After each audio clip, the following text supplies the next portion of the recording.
everyone, and thank you for joining me again for another Women's Spotlight. Today, I'm here with the amazing Robin Sutara, who is going to share her journey of going from battlefields and helicopters all the way to the CTO role at an amazing company called Databricks. As you know, every month I come to you and I bring you these inspiring stories so that if you're wondering what your next move is and if you can do it, look at these amazing women and know that anything you want is possible if you believe in yourself and you do the work and the due diligence. And there's always a phenomenal ecosystem of women out there willing to help if you're just brave enough to reach out. So with that, I'm going to tell you all about Robin, but not too much because, of course, we want to enjoy the conversation. But Robin has always been a bit of a genius, a math whiz, even skipping grades and advancing and loving the most difficult and complex math equations around.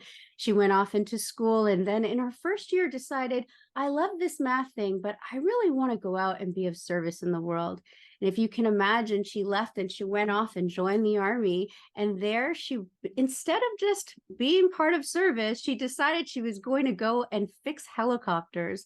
Wow, I thought that was really amazing, Robin, when I heard that story the first time, I'm telling you. And so fixing technical weapons and getting helicopters to work, she really loved that. And she, of course, advanced and did extremely well. When she came home, she looked around and said, well, what am I going to do now? And she really loved business and she loved math and she got into the world of data. And now who would have known that data is driving everything in our society? So she has moved up the ranks from Microsoft and working there and doing amazing things with as the chief operating officer, moving into the role in the UK, moving all around the world, and then joining Databricks as their field CTO. And luckily, she's just come back to closer to home and she's back in the US. But not only has she done all those amazing things, she's always taken time out to help women around her and inspire those. And in fact, this year, she actually won one of the awards for the Global Women in Tech Conference by sharing a wonderful story about different fairy tales that she could connect in with her life. So with all of that, I'd love to tell you more, but why not hear from Robin herself? Robin, thanks so much for being here with us today. No, thank you so much for having me. It almost seems like a stranger story when you tell it from that perspective. Isn't Thank you. it when you Super excited. listen to it? Sometimes I feel like that as well. I'm like, who's that person they're talking about? Did I do Exactly. all that? Yes, you did. It's amazing. And you even fit in an iron, I want to call it Iron Woman, but an Iron Man. Like, how did, like, I don't know. You're going to have to tell me about it. But let's start from the start. Mathematics, really. So you really just loved math. I did actually. So in elementary school, I always sort of gravitated toward, I always sort of view mathematics as sort of logical thinking, right? Like how do you troubleshoot a problem? How do you sort of figure it out? And what I love about math, and I went on later to study law, sort of when I look across all of the things that I've studied in my lifetime, I love the having some set of rules and then figuring out when do you apply the rules and then how do you come up with an answer? Although I would argue law is a little wigglier in the US Yes. on they give you rules and laws, but the whole point of lawyers is to be able to argue both sides of the rules, whereas math, more than often than not, there's a right answer and a wrong answer. But I think if I look at the underlying foundations and why I was so attracted to mathematics as a student all through elementary and high school and university was exactly because of that linear sort of logical troubleshooting that I've always sort of gravitated toward in my lifetime. And you know what I find fascinating about all that logic and perspective is you also talk a lot about creativity. So it sounds like you've got such a balance between the masculine logic and the feminine creative side, right? And even with your speech, using the fairy tales and talking from Goldilocks and the Three Bears and relating that to life, I found that extremely creative. Oh, I think my kids would argue I'm not creative at all because everything is very structured, right? I have to see patterns in things. Oh my gosh, if you open my refrigerator, like things are labeled and the bottles are lined up by size. So Are you a black belt Six Sigma? Is that what's no, happening here? not quite, but I definitely, I would love to say that I do enjoy art. I actually, in my spare time, I do enjoy things that are creative. Although there's some phenomenally creative people across the ecosystem, that I admire and respect, and I think it takes a lot of energy to sort of net new create something and sort of think of something novel and a different perspective. And there are times where I have to stand back. I remember I took a painting class in college as my elective, right? I had all math and science, and I took one oil painting class. And I remember painting a picture and looking at it and thinking, oh my gosh, this looks like a 2-year-old sort of drew this picture. And I remember the professor looking at it saying, oh my gosh, I know an artist that does that very same approach and he makes like millions. And I'm thinking, I think so. It's all about perspective. I think Perspective. having that balance. You're right. We all have some level of linear logical side of us, and we all have some level of creativity. And I think it's finding the balance that makes sense for you, that drives you and gives you energy and excitement, whether it's at work or home, trying to find those outlets. As Yeah. I have a big art project on my table right now, my dining Okay. room table downstairs. So Well, I want to know about it. What is this art project about? So I'm actually building a three-dimensional painting to hang on the wall out of wood blocks. So it's actually, yeah, creating a picture out of 1/2 inch cube blocks that I'm gluing together to create this 3D piece of art that will hang on my wall in my living room. So I'm really excited about it, actually. So. If I ever talk to your children, I'm going to tell them that's pretty creative. I will say, because I don't have any block paintings I've created anywhere. But if you love that logical and that methodical thinking and pulling that together, when and why did you leave math to go to the Army? Can you share that with us? Yeah, so I think for those of you who are based in the United States, right, there is sort of this interesting perspective of having to pay for university. In Europe, oftentimes it's funded, government funded, and so the investment that the family has to make into schooling is much less. Mm-hmm. I first entered university on an academic scholarship for the U.S. Air Force, where essentially I would complete the 4 years of school and then go serve as an officer in the Air Force. My second year into university, I went over my maximum allowable weight by 2 pounds and I lost my scholarship. So Oh, I had no way to pay for school anymore. And I really had to take a step back and say, how was I going to afford to go to school and pay for it myself? My parents didn't have the means to be able to fund it. Uh, for all of you like that are soliciting student loans, super can appreciate that perspective. I did try working 2 or 3 jobs and taking out loans and going to school, but that proves to be very, very difficult as well. And so I ended up enlisting in the Army to pay back the 2 years of scholarship that I had been on and essentially support myself going in. So yeah, I think it's sort of those an ends to a means when you sort of look at it, and how are you going to fund an education, which is such a requirement for most yes. roles these days. Yes, I will tell you, my son is in Birmingham studying law, and it's like $50,000 a year. So I Mhm. can really appreciate having to do something to raise that fund. But that also demonstrates incredible resilience. You were faced with a challenge and you found a way and you decided to go and serve. And once you were there, I find that journey quite amazing as well. Like, how did you come to be a technician for weapons and fixing helicopters? Yeah, I always say my career has now come full circle because I started my career repairing Apache helicopters, and I now work with Apache Spark on a daily basis. So I've gone Apache to Apache. That's Uh, right. so again, when you enlist in the U.S. Army, they have this interesting sort of perspective of just standardized testing, and that sort of opens up the opportunities of what roles that you're more acclimated to or suitable for. And so when I did the testing, I had a few options, and one of them was weapons and electrical systems on Apache helicopters. And at the time, it was like very novel technology. I'm going to make myself sound really old now, but at the time, it was super novel technology. Heads up displays, which is now in my car, so it's not Yeah. that novel. But at the time, But it at the was time, super. it's groundbreaking. Exactly, exactly.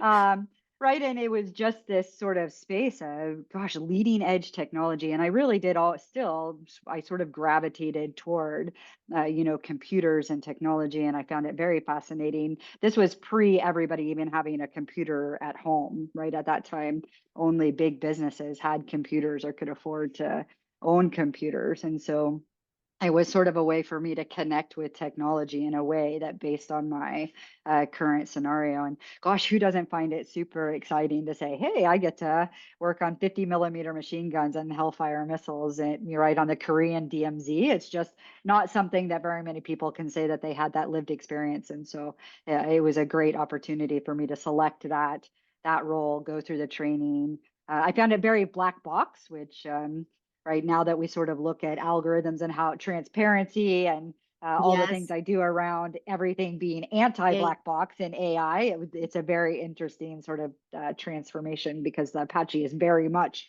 black box, high end tech, intellectual property, trade secrets, right? That was very not open to military soldiers, and so yeah, just a very very great experience, not just with the technology, but also exposure to different cultures.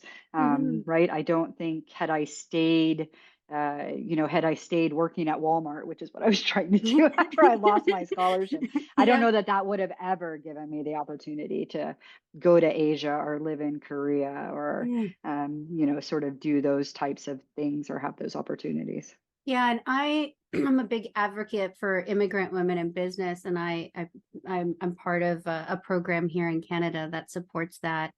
And I think just the depth and the strength and the knowledge about people and the empathy that's created from travel is marvelous, but especially in that capacity. So, what are some of the biggest lessons you learned going to those places? And was there a lot of fear as you started your journey in the Army with helicopters and traveling to places like you've just expressed? I think there's always a little bit of fear because even in those roles in the army, I was one female with 100 men, right? So it Yes. was definitely. And now, oh, by the way, mom and dad, I'm not going to stay at home. I'm now going to go to the Korean DMZ where I'm stuck on this post with 3,000 people and 10 women across the entire base, right? There was Hmm. definitely some level of, oh my gosh, Robin, what are you doing? You're like 20 years old. How are you? Right? Why would you do something like that? But it really was, I think, a little bit of, um, not always making decisions based on fear. At some point, you have to sort of say, I'm a big post-it note person to this day. I still do this, all the pros and cons of every decision. So the pro and con of, staying the course and trying to save up enough funds or take out loans to be able to pay for education, or the pros and cons if I were to enlist in the military, go to Korea and work on Apaches. And for at some point, you have to sort of look at that list and say, what is the thing that gives you passion, that makes you excited, that would make you want to get up every morning and go to work. For me, Hmm. working a cash register at Walmart was not the thing, compared to being able to work on this great technology in this area. So I do think not everything about every role that you look at will be completely positive, but not everything will be negative either, right? There's going to be some give and take. And so take that approach and sort of look at both sides of that and really be transparent and honest with yourself on what are the things that you're looking for in your next opportunity that's going to draw you one way or the other. Yeah, and without those difficult moments and without feeling the fear and moving through it and doing it anyways, you don't have the big wins in life, right? We can't have a consistent happy day all the time. We need some sunshine and we also need some rain. So it's good to be able to ride those ebb and flows. And it sounds like you did it incredibly well. Was there anything during that period of your life that arose that was difficult, that is memorable, that you really had to work through? Other than, of course, going halfway around the world and flying helicopters that were black boxes that you couldn't even get into. Yeah, I mean, so I've shared my story sort of publicly. It was in Korea that I actually met my first husband. Well, At the time, as I mentioned, I was one of very few women that were on posts, which is relatively lonely. And so you try to Mm-hmm. figure out who you can connect with. You have the people within your squad and your platoon that you connect with in some level. Um, but right, I was sort of looking for more intimate relationship, and so I gravitated toward this particular person, which ultimately turned out to be the wrong person for me. There Mm-hmm. were later in life, definitely, actually, I would say even early in the relationship, I sort of identified traits that were a little worrisome, but I was alone, right? I felt Mm. very alone and that I didn't have anybody to connect with. So So we ultimately you did. saw red flags, but you were alone, and the loneliness and the red flags kind of they were at a struggle for you. So you maybe ignored some of those red flags to compromise for company. Is that fair to say? I think that's very accurate. Yeah. Okay. Because if you, yeah, if in hindsight, now when I look back at it, I sort of think, well, gosh, that seemed like a lie. And logically, I knew that sounded like a lie and that didn't make sense. And how would that, and I consider myself a very rational and logical person. But when you talk emotions, it's very easy to discredit or discount or disregard Hmm. sort of those logical red flags. And we did it ultimately end up getting married. Um, we spent 15 years together and had two beautiful girls, right, that we started to raise until the point where he physically tried to shoot me in front of the girls, in which case I think I publicly sort of shared, I decided that was sort of the breaking point, Yes. particularly as my daughter was getting to the dating age and starting to date boys that were very similar to her Hmm. father. Um, but the problem is that's a really sort of hard thing to sort of go through and admit, like, hey, I spent 15 years with this person, despite the fact that I am logical and I do Hmm. think I'm intelligent, and I this it just didn't make sense. And how could I be so silly to discount or disregard those things that should have triggered red flags? And why Hmm. did I let emotions sort of dictate that I would stay in that type of relationship or that space? Yeah, I think Did it that create? Did it create? When you reflect and you're like, I was smart and logical, such a logic driven person, and I allowed emotion to get in the way. I had red flags, but I ignored them. I continued to be with him. And did that create shame or guilt for you that made it even harder to leave? absolutely, like, who was I going to admit to that I had made this, this horrible mistake? Although in hindsight, I don't know that any decision that we ever make is a horrible mistake. If I I had not agree. selected to be with him, I would not have had my two girls, and that Absolutely. that would have been a horrible mistake, right? Not Hmm. having my children, or not. I would even say the things that I learned. After that happened, I ended up, dedicating some time pro bono to help other women who couldn't afford to hire attorneys file protection orders. I would not have learned about that process had I not gone through it myself and had to figure it out and navigate the criminal justice system in the US to figure those things, right, how to do those things and get them done. And so I do think when you sort of look at those and you think of the shame, once you actually come out, there's just such a um, it's such a freeing sort of experience to sort of say, one, that you don't have to be treated that way, right? Like that Hmm. no one deserves to be treated that way. And I think the second thing, is that you're not alone. You would be Hmm. surprised how many um, people and partners and collaborators and coworkers sort of come out to say, either I thought something was going on in your life and I'm here to support you, and the people that you wouldn't have expected to be a support system. But there's also others who can come and say, I'm going through similar, and knowing that there's someone else that's living that same lived experience that I am Hmm. makes me realize that I'm not the only one sort of struggling with that decision or that relationship or that type of behavior in my private home. In fact, we recently did a study in the UK that will be released next week for International Women's Day on violence against women and girls across Great Britain, with more than 3,000 respondents coming back to talk about their experiences in the private, public, and online domains, and how Mm. it was just interesting on the results, how often those that had experienced some level of violence in private scenarios could justify the behavior, that it was their husband, it was their wife, it was their partner, it was somebody that they had dedicated their life to, and they just couldn't, they didn't think that that was severe enough or that the police would believe them. And I have Yeah. to admit, going through the process, the police didn't believe me. They See? said, you lived with this person for 15 years. You never reported anything. You never, called us. You never told us, right? Everything could sort of be justified in the criminal justice system. And so it almost feels like the entire ecosystem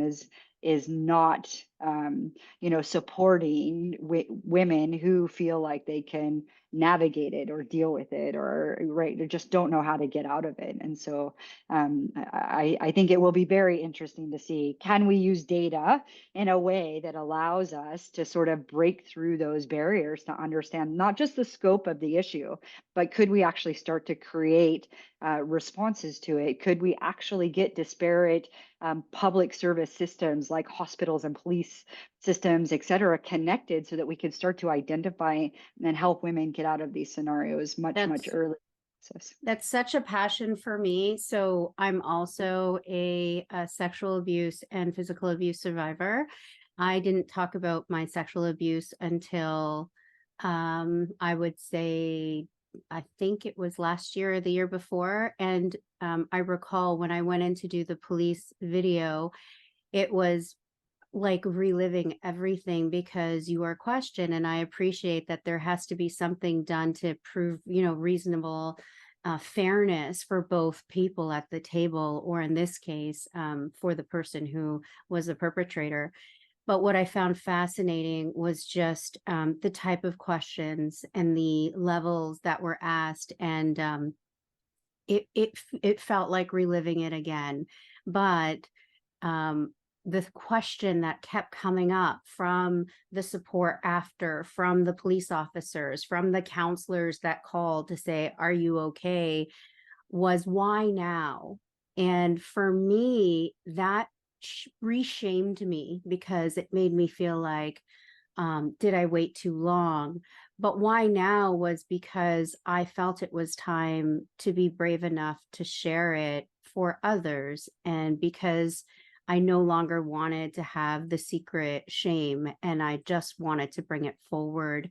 And I wanted to do what was right for the little girl in me that had didn't have a voice then, but has a voice now. And so I think through our stories and through opening up, we will give people the permission to step into the light and share what's been hiding in the shadows and illuminate that dark part of themselves that they really didn't cause, and that even if no one believed them, it wasn't their fault. And so thank you for being brave enough to share that story and do that study.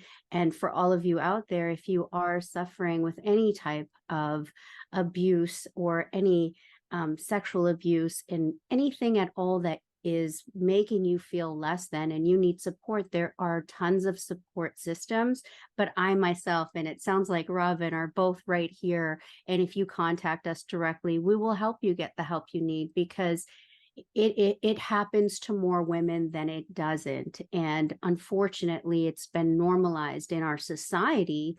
And that is also why we do these type of things, is to get us out of the box where we're contorted and we're feeling like we have to stay quiet and use our voice and be able to step into that power. So thank you for that, Robin.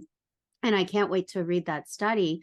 And if you'll share it with me, we'll certainly share it with the audience, because I'm sure everyone would love to know those data points.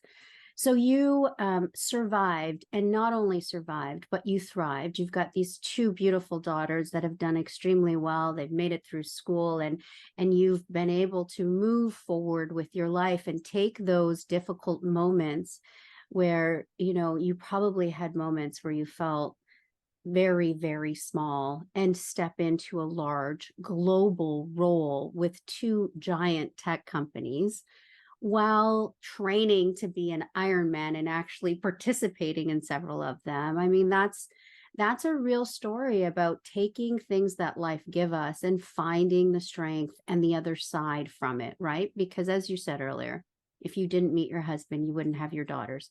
If I didn't meet my ex, I wouldn't have my beautiful son who's off in the UK now, where you just got back from. So tell me about coming back and getting into Microsoft and that part of the world. Why did you decide to make that transition to leadership in tech? So yeah, I was with Microsoft for 23 years. So even while going through that relationship, and I just shout out to Ken, who was at the time my manager and probably one of the best allies that anyone could have asked for. Because despite the fact that I was 10 years into my career at Microsoft at the time, always been a high performer, there were definitely things where I was having to deal with last minute sort of relocation to move my children into a different safe house. There were lots and lots of Mhm. things. So I just have to say, Ken, I will tag you in this post. You are still my biggest supporter, my biggest ally. And I really don't think I could have pivoted my career at the point that I did without that support and that ecosystem. He was the only one at work who knew what was going on. But it really was, that was the turning point for me. Prior to that, it was all about survival, keeping my kids safe, making enough money to put food on the table, um, making sure that we had a roof over our head, et cetera. It was at that point where I broke out of that relationship where I realized there was a lot of me that I hadn't applied to anything, whether it was, Mhm. my career, my health, my wellness, Mhm. my I actually weighed close to 200 pounds, which I can't do the conversion in kilograms in my head right I'm in now. pounds too. It's okay. Yes, yes. Right. And so I had just let everything go. It was all about keeping the kids safe and sort of doing that thing. And then I realized hadn't done anything for myself. I hadn't really thought about my career. It was all about keeping right, performing well, but just sort of maintaining. And once But I like, broke out of that relationship, oh, sorry. no, I wanted to come in there. First of all, Ken, allies, yes, thank you. Big shout outs, because without allies on our team, we can't do it. But Awesome. I really want to dig into that. When you are in that situation, whatever it is, as any sort of toxic situation, Hmm. whether it's with work or with a loved one, or it tends to absorb a lot of your time and energy. And even when you're not dealing with that situation directly, I find like I'm always doing that mind game where I'm thinking through it. What could I have done? What should I have done? What's coming next?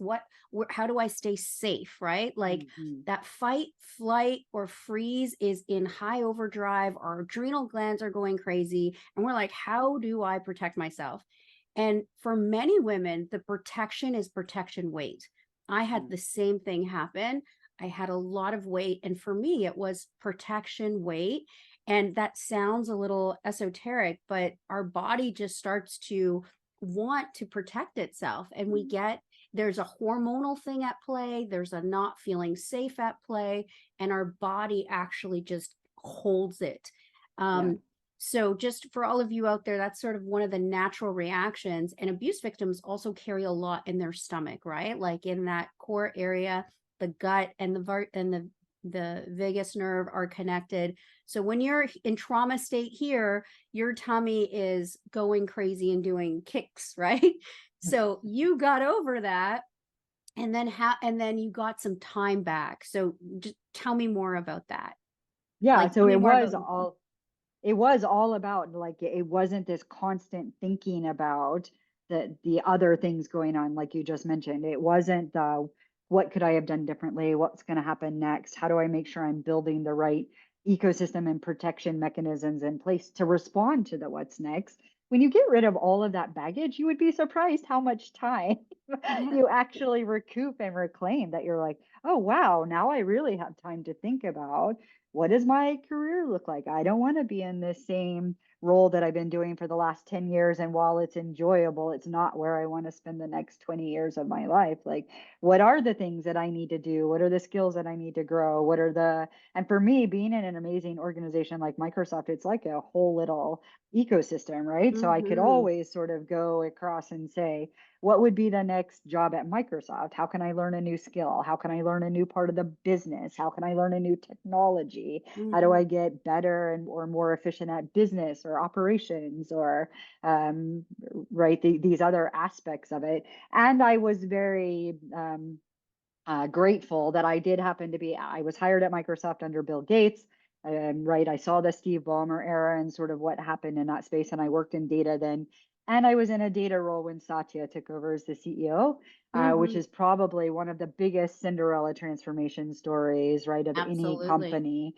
And Hmm. being in a role where I got to help influence and impact that from the inside and really help Microsoft figure out how were they going to digitally and data do their own data transformation. What were the things that we were going to change internally? And that sort of opens up all new opportunities, right? So when you don't have your brain thinking about all these things at home that are going on, you can really start to think about, how do I create new things at work? How could I go to my Hmm. leadership to say, I've identified this problem. Here's what I think the solutions are. I want to own this piece of it and help drive it so that we can be a better organization, a better company, deliver better services for our customers, help society be better by providing public service customers, better capabilities, et cetera. And so you get the thinking time to start to solve some of those problems. And so I would say the last half of my career at Microsoft are probably what I'm the most proud of, because Hmm. it was exactly that. I could finally be myself. I could finally turn some of my logical creativity to business problems or organizational design problems or change management problems as we were going through that transformation. And that's where I feel like I gained my superpower. I sort of figured out I always sort of say my superpower is creating structure out of chaos. I mean, gosh, with two girls of my own, two girls with I've remarried to my husband has two girls. So with four girls between the ages of 18 to 28, we have lots of chaos in our house. And so, right, trying to figure out how you're going to balance all of that is a great skill set that you can apply to work and bring in. Yes. And so I really try to encourage most of the women that I mentor or work with, find your superpower. And it doesn't necessarily have to be at work. It doesn't necessarily have to be formal education.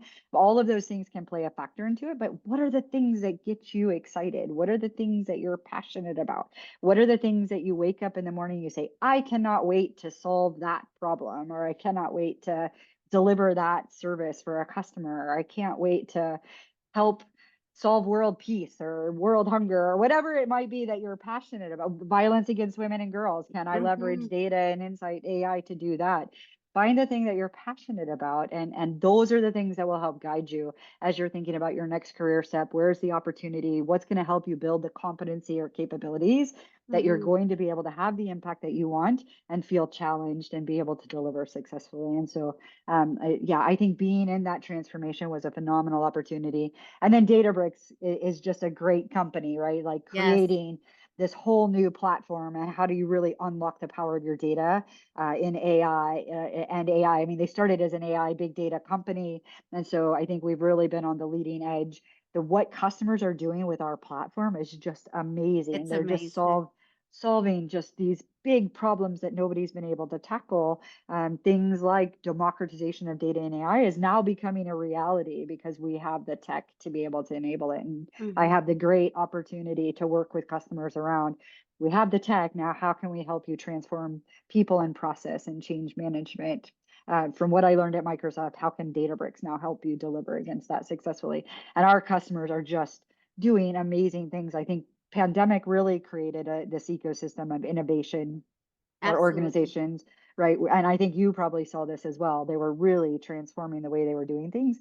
Today, it's moving at a pace faster than we've ever seen, despite some of the other things going on in the world. I think Yes. organizations are still investing in how do we deliver, more for less money at a less impact on the environment. All of those factors I think are really now starting to come to reality, and tech is what's empowering that. And so I'm super excited to be on this side of it to be A able to help 100%. customers doing. Yeah, and then when I think about data, like Databricks is a partner I work for Click, so we do, some of the data governance that's needed for to drive the AI. But I think, Yeah. starting with Lighthouse and now being what you call a instead of business intelligence, data intelligence company, right? And really finding the value in that and driving AI and NLP, and being able to just make it simple for I heard one of your podcasts that you posted on LinkedIn, and what I really enjoyed was we are so in alignment with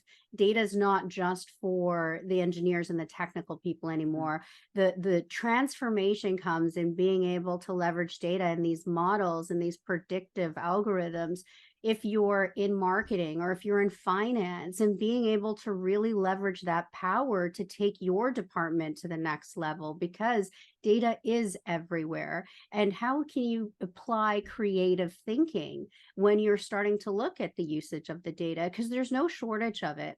And when we think about how not only can we do it to drive performance, money, and outcomes, but how can we leverage it to change civilians' life, to find that missing child quicker, to track down those that have been, exposed and maybe taken out of the country illegally, or when we can look at triaging in a hospital in a real-time command center type of Mhm. way. So all of those things, I think, that's the way of the future. And then what I also love is that perspective of, yes, we're doing this, but this is not taking away jobs. It's empowering you to do what you did in the second half of your career at Microsoft, which is to stop worrying about the little tactical, fear-based things, and keeping the lights on, and thinking, how can I transform my organization? How can I be creative with my outcomes? So it's really marvelous. And you have the best job in the world because you're traveling all around the world talking to people about what they're trying to build. And what do you find some of the biggest fears are when it comes to AI and this, when you talk to people about data intelligence and really showing them, like, it must be hard to show them when they think they are a data driven organization, how much more they can actually do with data, right? Like, talk Yeah. to me a bit about that experience. I think everybody's sort of doing that innovation versus risk balance right now, right? So here in Hmm. the U.S., we have the executive order signed. Hmm. In Europe, we see the EU AI Act starting to be implemented.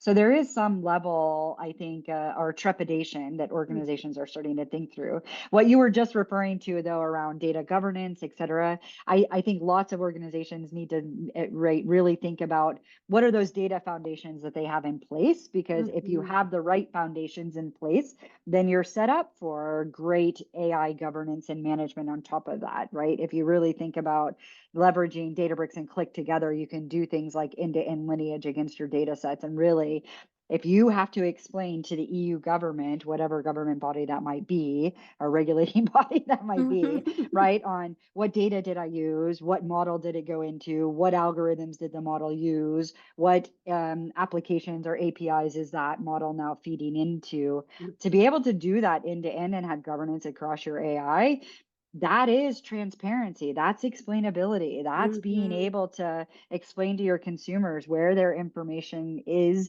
where it's being used, give them, right, still comply with GDPR, all of which are the data foundations and fundamentals that Hmm. organizations have been working on. Where I worry is when I walk into an organization, they're like, we need AI like today, like give us a Yes. chatbot. It's like, what exactly do we think the chatbot's going to solve for? Because you being a data driven company has to be more than just having a BI dashboard, right? You have Yes. to think, what are you going to do around the people in the process to change behaviors, to optimize your operations, to create new products and services and unlock the power of creativity across your business? It's going to be somebody in marketing, your marketing team, that's going to determine a new way to right? Give a personalized experience to your consumers. It's not going to be a Microsoft or a Databricks or a Click, or anybody else is not going to come in and be able to tell you that. It is the amazing talent you have in your company that has been working with your customers for years, that Mhm. understands how they interact with your product, where the gaps are, what do they want, how do they want to discover better, how do they want you to make a recommendation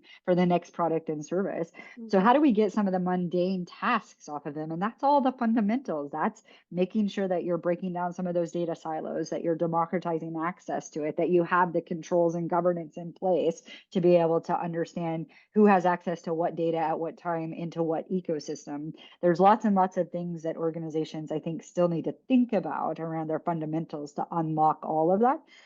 The other half of that, though, I will say is that doesn't mean that you have to have every data set, completely cleansed and in gold standard, medallion standard before Mhm. you can use it. Think about the business value or the use case that you're looking to drive. Align it with the business objectives and priorities, right? So if you want to optimize your supply chain, you can do that more than likely today with the data sets that you already have cleansed and right governance on top of and all of those things, Mhm. without having to wait for the 17 other, on-premises databases that you're still waiting to modernize. And so Right. I think everybody sort of always thinks of it as being linear when it really Yes. is sort of all these parallel streams that you can drive forward. And that's the organizations that are being really, really successful are looking at it that way. What are the things that we have the fundamentals in place that we can innovate on top of while we continue to work on modernizing all of these other sort of pieces of the ecosystem that we know needs to meet those minimum thresholds and standards. Right. The tactical quick wins that they can leverage to make difference today while they go towards that longer term objective and Absolutely. outcome.